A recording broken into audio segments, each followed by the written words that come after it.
Hello, everyone, and welcome to the Create Your Own Reality podcast, where we share quotes, ideas, and stories from a variety of minds in order to encourage, empower, and inspire you all to create a life you love. If this is your first time listening to the show, thank you so much for tuning in. I hope you're able to take something from this episode to turn your day from good to great. Let's get into it.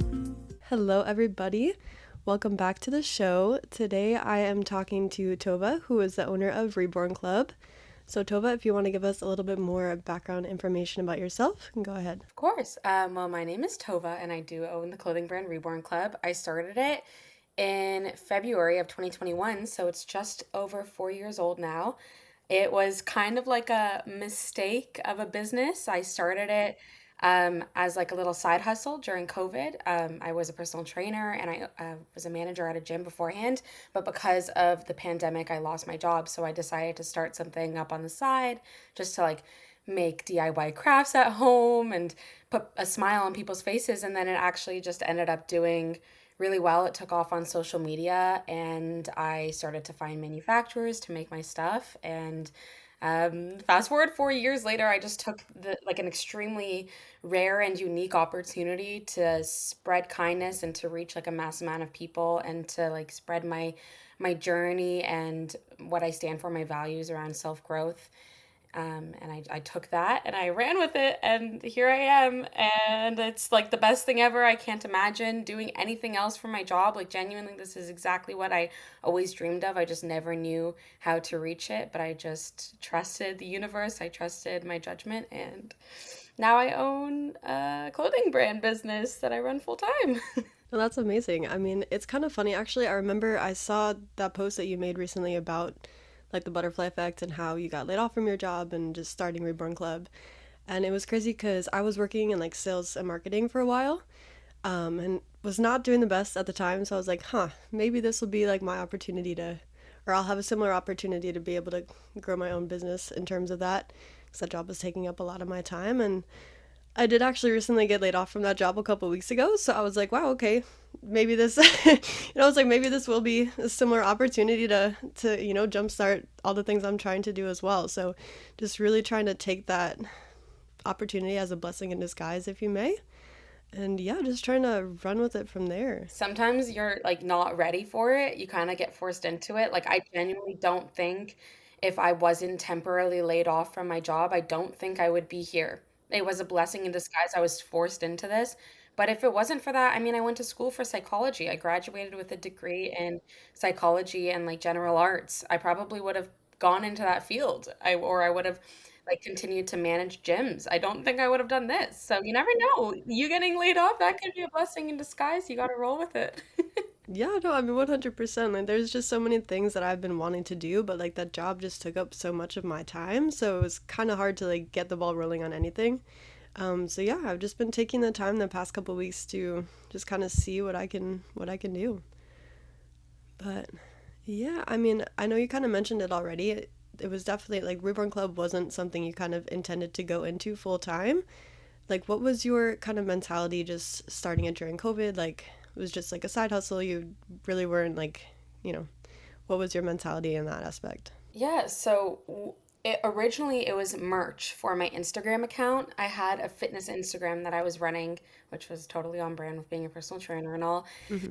And I was like, okay, maybe I'll at that point I had 10,000 followers and I was like, okay, maybe people would want to buy merch. I don't know. So I bought a Cricut machine, which is like a specialty cutter machine, and I Yes. bought a heat press to press all the items on. I bought like a bunch of like blank white t-shirts and I just started to play around with it and like see what it would look like to make items. So I had no like idea in mind. I just was watching a bunch of TikToks and YouTube and I was just like, I kind of want to try this. So I made a couple sample tees. It took me a bunch of trial and error. I definitely wasted a lot of like resources. And then I finally made a couple designs I liked and I was like, okay, let's just post this on Instagram. So I didn't have like a business Instagram or anything. I posted it on my personal Instagram and I just posted like two of the different designs, which one said manifest that I can't swear, bleep. And then the other one was I love your energy. And those were like my first two designs. I posted it on my Instagram.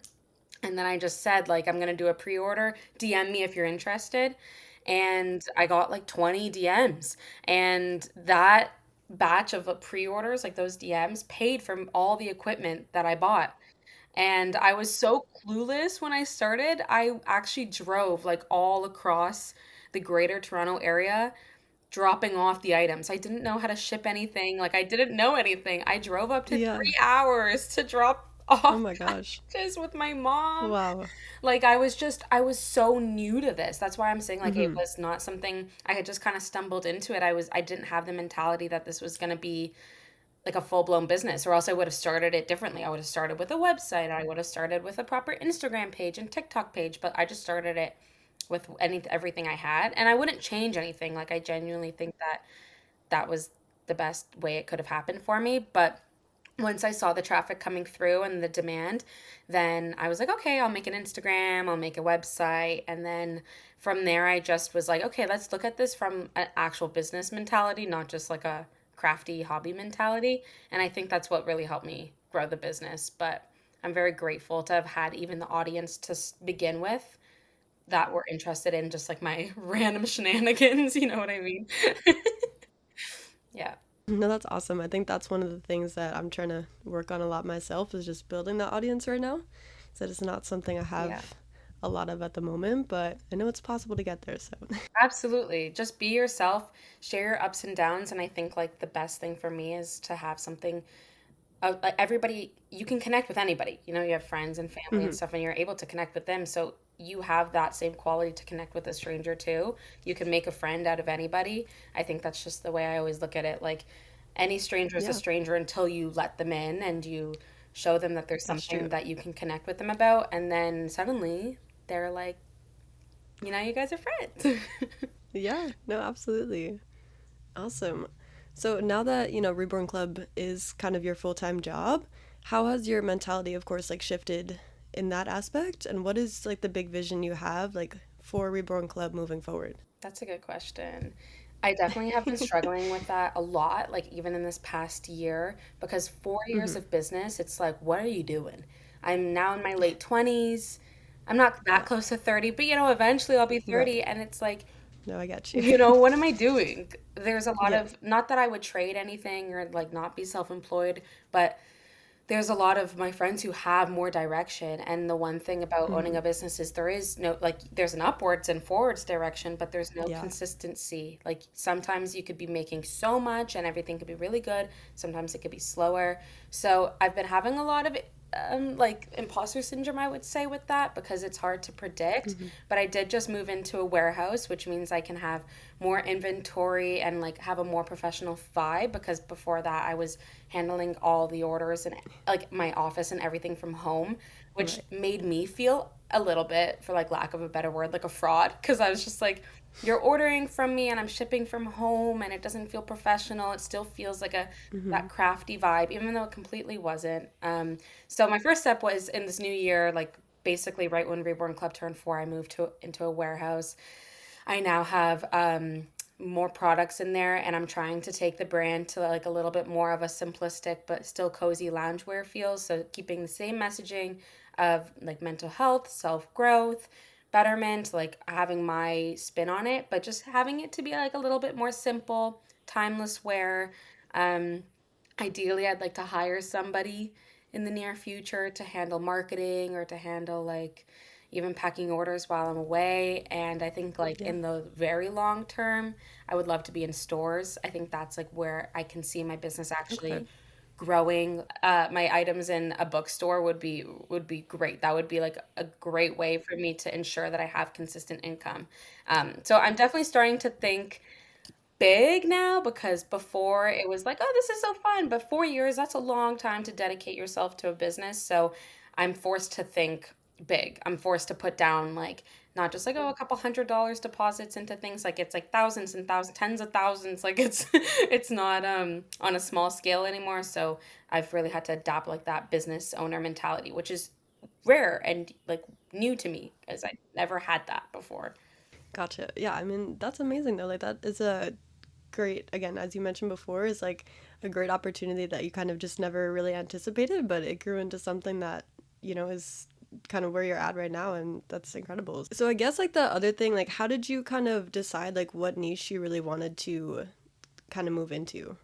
Um, that's also a good question because when I first started the business, it was I actually really wanted my business to be a journal brand. Like, I don't, not a lot of Mm. people know this, but I really wanted it to be a journal brand because I have an obsession with journals. I'm that person who has like 20 journals and only three of them have Yes. words in it. The rest of them are like No, I feel you empty, on that. and then Yes. it's like, oh, you could use any Mm-hmm. of your journals that you bought before and are keeping, but then you go to a store and you see another cute journal. I'm just gonna buy that journal. That is me. So I was like, I should start Yep. a journal business. But then I was thinking about, starting a journal business during COVID and stuff, and I was like, that doesn't really make sense because I don't know how to even do that. I don't know. And so then I was like, what's an Mm-hmm. easy way for me to start a brand? And the easiest way for me to do it was with clothing because obviously I could buy the Cricut, I could buy the heat press, I could do all that stuff from home. And I Yeah. obviously couldn't manufacture a journal from home. I had no clue how to do that. Right. It was definitely not as easy. So that's kind of how I got into clothing being my niche. But in terms of Okay. like the messaging, I was always Mm-hmm. a mental health and self growth advocate. Like, even with being a personal trainer, the reason why I was a personal trainer was to tie in like the psychology aspect of it with like health and wellness and fitness. And I would always take on Gotcha. clients who were also struggling with like depression and anxiety and seeing how we can combine the two, like activity and just like moving around and health and wellness and eating right and like help that support your mental health. Yeah. So I always knew that it wasn't going to be like a meaningless thing. It was always going to have meaning. And my goal, like even in high school when I wanted to go into psychology, into university, Mm-hmm. I knew that my long-term job would be to like make the world a better place and to affect people's mindsets on a larger scale. I just didn't know how to like get a hold of that. That's why I went into psychology and Right. that's why I became a personal trainer because I was like, okay, all of these things are like bettering people. But then when got this opportunity to start the business, I was like, okay, now I can actually like impact a bunch of strangers, not just like one to one. And I Mm-hmm. have, like, there's people who have ordered from like Yeah. Japan and Singapore and Australia, like people I will never ever meet, and I've impacted them and they've Mm-hmm. purchased. So clearly, I think I'm making like my younger self proud, but that's how I decided to go into Yeah. that niche. It was like kind of like forced into me, like the at least like Gotcha. the clothing and stuff. But yeah. Mm-hmm. Yeah, but I mean, like in terms of messaging, that's kind of always been your like niche, I guess, in a way. Always, yeah. Like even if you were to ever Okay. ask any of my like high school friends or university friends, I was always the person who had like the cup half full and was always Yeah. like you'd come to me for advice and I would always have something to say. Like you'd be like, "Oh, well, my car broke down." I'm like, "Okay, but like blah blah blah." And so Mm-hmm. I was always Gotcha. I was always that kind of person, so I always knew that the brand I wanted to go into would be some kind of like sharing my perspective and self growth and mental health. Gotcha. I mean, that's great. Those we always need those friends in life for sure. So that is Yeah. very important. I know Yeah. you kind of so you said you had like a little bit of an audience kind of going into it. So like were you still like doing YouTube before you started Reborn Club? Was that kind of part of like the audience you had already or Um, Not really. Like, in terms of YouTube, I made a bunch of really random videos. Like, I would do like what I eat in a okay. day, or I would do like a try on Yeah, haul of like Gymshark, got it. like whatever fitness brand. But I was not nearly as consistent or active on YouTube or TikTok. It was mostly just Mhm. Instagram that I was posting a bunch on. Like, I think I've started Instagram in 2014. It's Yeah. been like a decade of being on Instagram at this point. And so um, when I started Reborn Club, that's when I started to document my journey in like longer form videos on YouTube. So I remember, I think it was in the first month of me starting Reborn Club, I posted a YouTube video, like my first launch, where I sold. I think I broke like $1,000 on my first day. It Fuck. was like I made $1,000, and that was my first time ever seeing a thousand Yeah. dollars on a screen in a day. And I posted that on YouTube, and like 6 months later, it kicked off. It got over 100,000 views, and then that actually really helped me grow my YouTube Hmm. channel. When I saw that, I was like, okay, I should start posting. And so then I became very consistent on YouTube. But before Reborn Club, it wasn't really YouTube as much. It was like YouTube was just for fun, but Gotcha. now I look at YouTube as a way of making income. Yeah. So.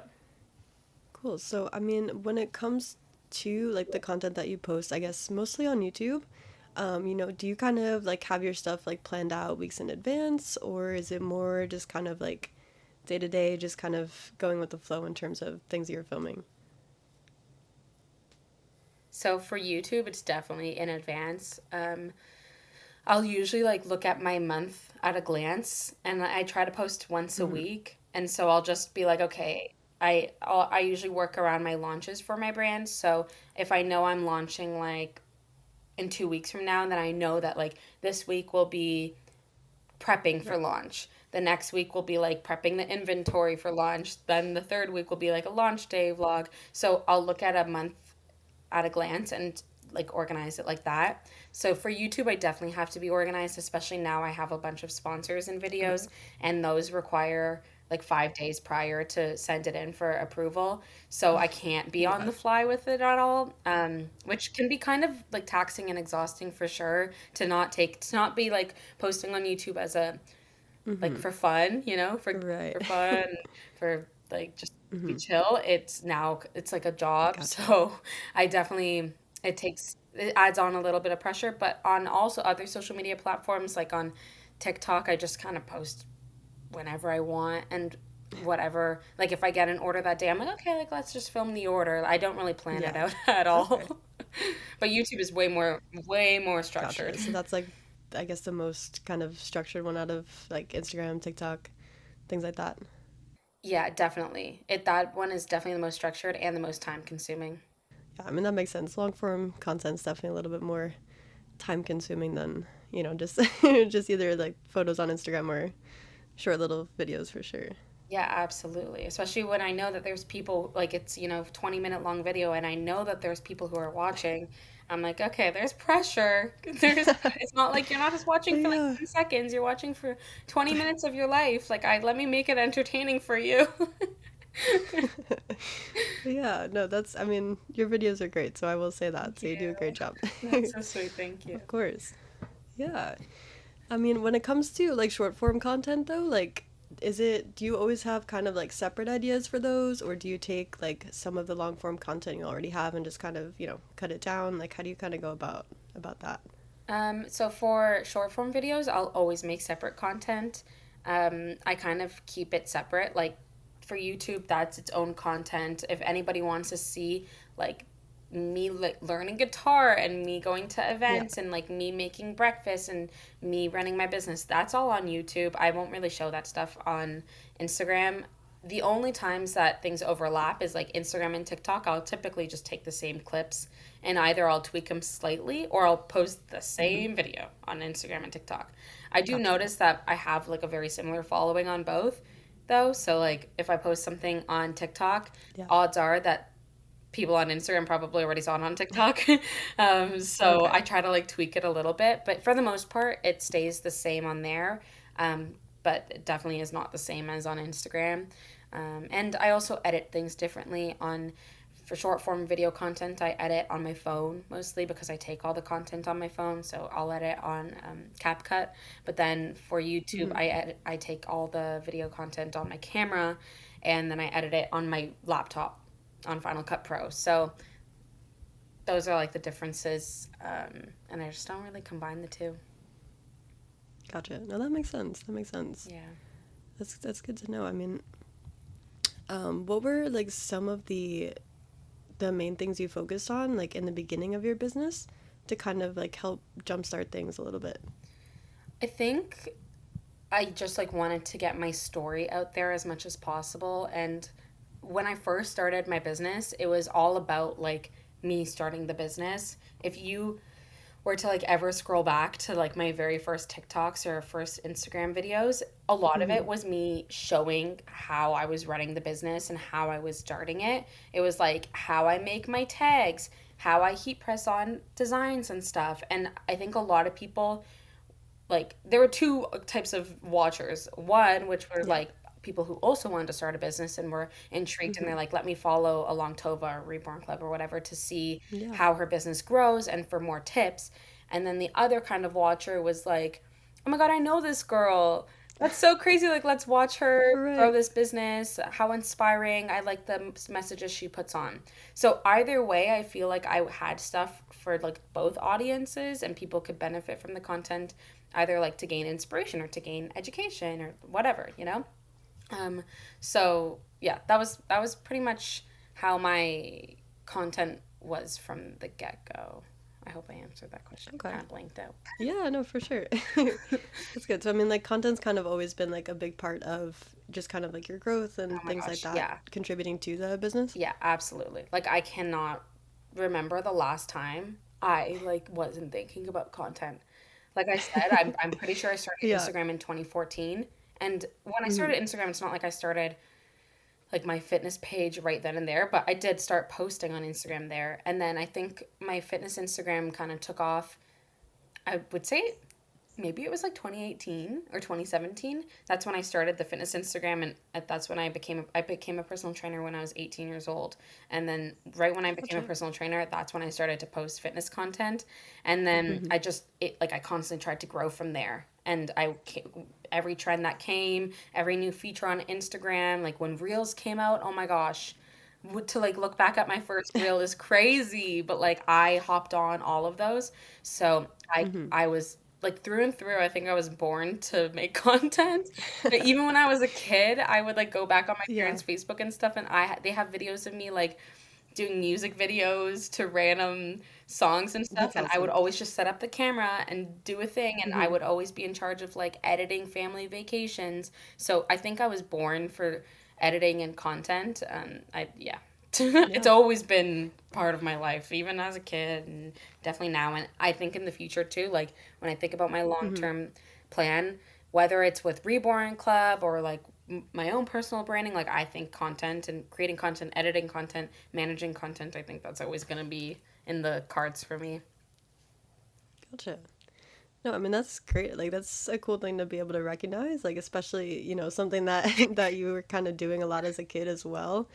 I would say yeah, like for myself too, like I actually grew up dancing, so I was kind of always my thing, just performing, just, being goofy, being out there, like was very like artistic all the time. So just trying to be able to come back to that creative side of myself after, not really having utilized that in a while has been something that's been a lot of fun I for sure. love that. That's so sweet. And like one of my favorite quotes is like, you can't like, there's no end to creativity. The more creativity you use, the more creativity you'll gain and have. Like it's almost Yeah. like, you give some, you take some. I don't know if that makes sense. But like that's the Yeah, no, same, it like does. especially with dancing and stuff too, like you have that creativity in you. And then you'll notice like the more you use it up and the more you're like, oh, this is a good creative sesh, then the more you're like, more ideas start sparking, more neural pathways start Yeah. connecting, and then you find yourself even more inspired. So I agree with what you said. Yeah. No, I mean it's been great to like tap into that energy again. I mean, like I said, it's just been a long time since I've been able to just kind of access that creative side of myself. So Yeah, it's definitely something I'm looking forward to, getting back into in the next few months for sure. that's exciting. Yeah. So how do you like continue to kind of like find the inspiration like for your collections that your launches, things like that? Like I know this past one kind of had, like a real message behind it. If you want to share that a little bit as well Yeah. before you kind of go into that. Well, I'll preface by saying like all of my collections have a meaning behind it. Whether it's an elaborate meaning or like something that's a little bit Hmm. more like small, like I'm so grateful for you. Obviously, the meaning behind that is just Yeah. spreading gratitude and kindness. But a lot of my other collections, like they have like a realization or some kind of moment that I went through where I had like, I guess like an epiphany or, some kind of like aha moment. And I Hmm. always like I'm a very vulnerable person and I'm also an open book, so I always share that, whether it's with my friends or on social media. Like people know what I'm going through. That's just, call it a flaw Yeah. or call it a good thing. Whatever. That's, I'm very like open in that way. And Yeah. so I decided to just take that and make turn it into something beautiful, like into a collection. So this most recent collection that I had, it was based off of a poem I wrote in 2019, and I was in Southeast Asia for the first time. I just graduated university, and it was like the first time where I was doing things that like little me was always dreaming to do, like traveling. And I went alone. Like I Hmm. had no friends. I made friends when I was Oh wow. there. And it was like the first Yeah. time where I felt like I was doing something for myself and taking control of my life. And it was just one of those moments where it was like I've reached this place of like, Hmm. it was like absolute presence in my life where I was like so present in the moment and so present of like where I was at in that moment and like in life in general, that I was just felt like Hmm. an abundance of gratitude. And like it was just such an overpowering feeling that I reached there, that like when I came back home from the trip, I felt that I could almost recreate it, but in simpler ways, like going out for a walk with my Hmm. family or going to the beach and seeing the sunset. It was one of those like, you're here and you're present and you're like okay, and like the life is good. Like I'm optimistic about opportunities in the future, and I'm optimistic of how things are going to go, and like you're capable of achieving things because you've achieved it before and you can do it at 10 times speed and you could do it again, you know. So that was Yeah. where that collection came from. And I mean, obviously it's so hard to take a concept like that and put it into a hoodie. For How does sure. one do that, you know? um, so I took like the poem that I wrote, which is, I won't recite it now, but yeah, it was It's a okay. shortish poem, and I just took like the Hmm. last line of it and I put it on the hoodie, and then when I launched the campaign, I recited the poem and obviously explained in like the emails that went out, and on Instagram and social media, I explained that little blurb that I just told you now. Um, Yeah. so yeah, that's kind of the how I come to making collections. But when it comes to like getting inspiration, even my past collections have come from like past journal entries or traveling in general. Like when I travel, I usually have a very open mind and I'm able to absorb a lot of Yeah. things. And I guess with that being said, it also comes from taking time off. Like I do find myself to be a very creative person. I do like the way that I look at things and like look at life, but I can't look at things that way if I don't take breaks. And I definitely like Yes. acknowledge that. So I do make it like something that's really important to me to take breaks, take time off to go travel, because I find that it's like almost reinvesting back into myself in the business too. So, um, yeah, when it comes to collections, I take time off, I reflect, and then I am like, what did I learn from this? Like, what's something that I'm going through right now that I think other people can relate to, and can like help someone in their own time in their life? That's like, a broad enough, but also niche. And Yeah. that's how I trickle into my collections. That's how my brain works. Yeah, no, I mean that's incredible. I mean, I just love the fact that, of course, I mean, you're pulling from your own experiences, but just being able to share, either that presence or just whatever feeling it is out to the world is, something that is pretty cool. So Yeah. that's awesome. Thank you. Yeah, so I mean, just like last question to kind of wrap everything up. I mean, what advice do you have for like aspiring entrepreneurs who are looking to start their own journey as well? I would definitely say to just be yourself. This is it's a saturated community, like no matter what you decide to go into, whether it's clothing or candles or makeup or stationery or podcasts, like it's a very Hmm. saturated world right now. Like there's everybody who wants to do everything. And the only thing that will make you stand out is if you are just yourself and you share your own story, because that's the one thing that nobody else can replicate from you. And I feel like, especially now, because there's so much around, there's so many resources, it's easy to be like, oh, this person isn't that authentic because I saw this person, like I saw the same thing. And whoever's Hmm. bigger, whoever has more followers or whatever, like they're gonna just relate to that person first, even if you're trying to Yeah. create something. Like that's just kind of like the name of the game. So I just wouldn't even compete with that. I would be authentic to yourself, authentic to your story and your values, and like if you started up a company like this water bottle, oh, you can't even see it on this podcast, but I'm holding up a Stanley, right? It's Like, okay. let's say you Yes. start up a water bottle company. What's going to make your water bottle different from any other water bottle, aside from like, Hmm. you know, the stats about it? But you have to share your reasoning, like why you decided out of all the things you could do, why you decided to start a podcast, why you decided to start a water bottle company, why you decided to start a clothing brand. Like, there has to be a reason behind it.